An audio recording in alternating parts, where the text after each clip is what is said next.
Welcome friends. पिछली अध्याय में हमने ए और एन से संबंधित जो है ट्रांसलेशन बनाया था, जहां पर ए और एन का प्रयोग होता। आज की ट्रांसलेशन में आपको यहाँ पर नो ए या एन का प्रयोग, मतलब ए और एन का प्रयोग यहाँ पे नहीं होगा। ऐसा ट्रांसलेशन आपका एक्सरसाइज 18 में है। ठीक है, पहले यह हम समझ लेते हैं कि कहाँ पर हम ए और एन का प्रयोग नहीं करते हैं। कहता है सामान्यतया प्रॉपर नाउन तथा अनकाउंटेबल नाउन के पहले ए या एन का प्रयोग नहीं होता है। प्रॉपर नाउन हम किसे कहते हैं? हिंदी में इसे कहा जाता है व्यक्तिवाचक संज्ञा। ठीक है, तो प्रॉपर नाउन क्या होता है? बस किसी खास का यदि आपको नाम रहे तो उसे हम प्रॉपर नाउन कहते हैं। जैसे आप हमारा नाम ले ले भरत, तो प्रॉपर नाउन हो गया। आपका नाम खुद का ले लीजिए तो प्रॉपर नाउन हो गया। कोई हम जगह का नाम ले लें, जैसे पूर्णिया, हाँ, जिला का नाम है तो प्रॉपर नाउन हो गया। तो वही एज फॉर एग्जाम्पल यहाँ दिया कि राम, सीता, टॉम, मोती, पटना, बिहार, इंडिया आदि के पहले ए या एन का प्रयोग नहीं होता है। ए या एन का प्रयोग नहीं होगा। तो जो हमारा प्रॉपर नाउन होता है उसके पहले हम ए या एन का प्रयोग नहीं करते हैं। या सीधा सा आपको समझना है, नाम से पहले हम ए या एन का प्रयोग नहीं करेंगे। दूसरा कहता है अनकंटेबल नाउन क्या होता है? हिंदी में इसे कहा जाता है अगणनीय संज्ञा, मतलब जिसे आप गिन नहीं सकते। वैसे नाउन्स जिसे गिना ना जा सके अनकंटेबल नाउन कहलाते हैं। जैसे वाटर यानी पानी, पानी को तो गिन नहीं सकते हैं, है ना। टी यानी चाय, मिल्क यानी दूध, शुगर हिंदी में कहते हैं चीनी, ऑयल मीन्स तेल, कर्ड मीन्स दही, बटर यानी मक्खन, राइस मीन्स चावल, आयरन मीन्स लोहा, गोल्ड मीन्स सोना, सिल्वर मीन्स चांदी। तो ये कुछ वर्ड मीनिंग भी है जो आपको ट्रांसलेशन बनाने में हेल्पफुल होगा, है ना।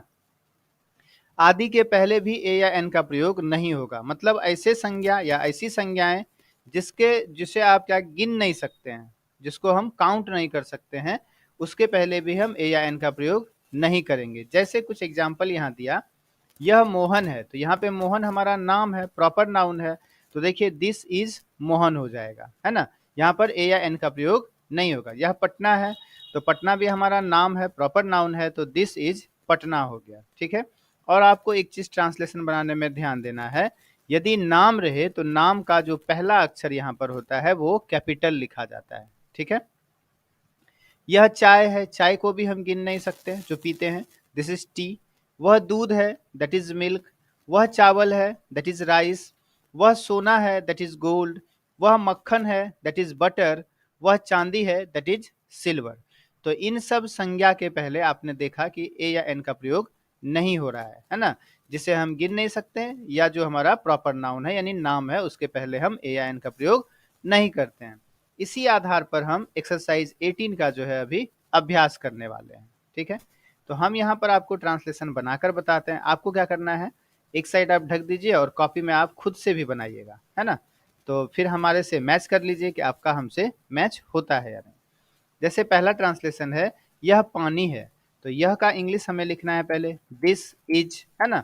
और हम जान रहे हैं पहले से कि यहाँ पे ए या एन का प्रयोग नहीं करना है, फिर भी हमें समझना है पानी को हम गिनते नहीं हैं, अनकाउंटेबल नाउन है, इसलिए इसका ट्रांसलेशन हमारा यहाँ पर ए या एन के बगैर होगा, यानी ए या एन का प्रयोग नहीं करना है। बस सिंपल सा दिस इज वाटर, स्टॉप कर देना है। ठीक है, जैसे दूसरा ट्रांसलेशन है, वह दूध है, तो वह के लिए यहाँ पे हमें दैट का प्रयोग करना है, दैट इज मिल्क। मिल्क भी हमारा अनकाउंटेबल नाउन है, यानी अगणनीय संज्ञा है।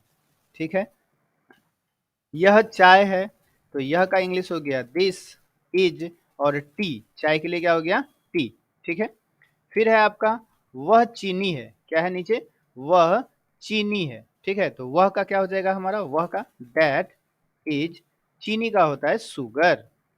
यह तेल है, यह, तो this is oil, OIL। Word meaning भी आप एकदम ध्यान में रख लीजिएगा, जिससे आपको आगे ट्रांसलेशन बनाने में बहुत मदद मिलेगी। वह घी है, दैट इज घी, GHEE, यानी GHEE, घी। यह सोना है, हाँ, तो यह का आपका हो गया this is gold. Full stop लगाएंगे। फुल स्टॉप भी आपको एकदम ध्यान से लगाना है, नहीं तो आपका ट्रांसलेशन गलत। वह लोहा है, तो दैट इज, लोहा का इंग्लिश होता है आयरन, आयरन। यह आटा है, तो this is flour, FLOUR, flour. फिर है आपका वह चावल है, that is rice, RICE, rice.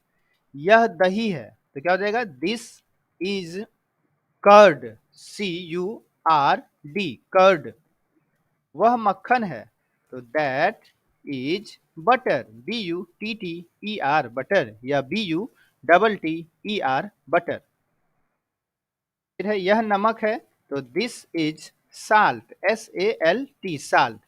Word meaning हम इसलिए बोलते हैं, स्पेलिंग इसलिए कहते हैं कि आप उसे ध्यान में रखें, याद रखें, है ना। वह दाल है, तो क्या हो जाएगा, that is pulse, PULSE, pulse. यह कौशल है, तो फिर यहाँ पर दिस इज कौशल। तो कौशल की स्पेलिंग हम देखिए यहाँ पर KAUSHAL, कौशल, इस तरह से लिख सकते हैं, या आप यहाँ पर, हम आगे आपको यहाँ पर लिखकर बतलाते हैं, कौशल की स्पेलिंग आप यहाँ इस तरह से भी लिख सकते हैं, KOUSHAL, कौशल। ठीक है, हमने यहाँ पे साइड में आपको लिखकर बतला दिया, कौशल आप ऐसे लिखें चाहे ऐसे लिखें। हमने नाम का अभ्यास आपको पिछली ट्रांसलेशन में पहले ही बता दिया है, आपने यदि नहीं देखा हो तो पीछे प्लेलिस्ट में आप यहाँ से देख सकते हैं, डिस्क्रिप्शन में आपको प्लेलिस्ट का लिंक मिला हुआ है। एक्सरसाइज जैसे 1 2 3 इस तरह से करके आप देख सकते हैं। फिर है हमारा यहाँ पे वह रोशन है, रोशन है ना, वह, तो वह का इंग्लिश हो जाएगा दैट इज रोशन, तो RAUSHAN, रोशन। या आप रोशन की भी स्पेलिंग किस तरह से लिख सकते हैं, ROUSHAN, रोशन। तो दोनों में से कोई भी लिखेंगे तो सही होगा। चलिए, यह क्या है, मधुबनी है, तो ये भी जगह का नाम है, तो this is Madhubani, Madhu MADHU, और बनी BANI, मधुबनी। वह दरभंगा है, तो दैट इज दरभंगा, नाम है तो D कैपिटल लिखना है हमें, DARBHANGA, दरभंगा, दरभंगा, है ना। फिर है आपका यह बैल है। अब देखिए बैल आपका जो यहाँ पे ट्रांसलेशन दे दिया, यहाँ पे 19 नंबर और 20 नंबर दो ट्रांसलेशन आपको इसमें अलग से दे दिया। ठीक है, बैल क्या है, हमारा गिनने वाला संज्ञा है, तो इसके पहले हम ए या एन का प्रयोग करेंगे। तो बैल की अंग्रेजी होती है ऑक्स, तो ऑक्स में ओ हमारा वॉवेल है, इसलिए हम यहाँ पर एन का प्रयोग करेंगे, तो दिस इज एन ऑक्स हो जाएगा। ठीक है, OX, ऑक्स, ऑक्स मीन्स बैल। और फिर आपका यहाँ पर वह गाय है, तो that is a cow, cow भी हमारा क्या है, गिनने वाला संज्ञा है, इसलिए हम यहाँ पर ए का प्रयोग करेंगे, क्योंकि सी हमारा कॉन्स्टेबल है, ये जो है काउंटेबल नाउन है, सॉरी काउंटेबल नाउन है सी हमारा, इसलिए हम यहाँ पर ए का प्रयोग करेंगे। बाकी आप यह मन में सोच रहे होंगे कि यह एक बैल है, ऐसा तो यहाँ नहीं लिखा हुआ है, फिर भी हमने एन, और यहाँ वह एक गाय है, फिर भी हमने यहाँ पे देखिए ए का प्रयोग किया, ऐसा तो लिखा हुआ नहीं है। तो यह बैल है, अच्छा है, यह एक बैल है, दोनों का इंग्लिश अनुवाद एक ही होगा, दिस इज एन ऑक्स।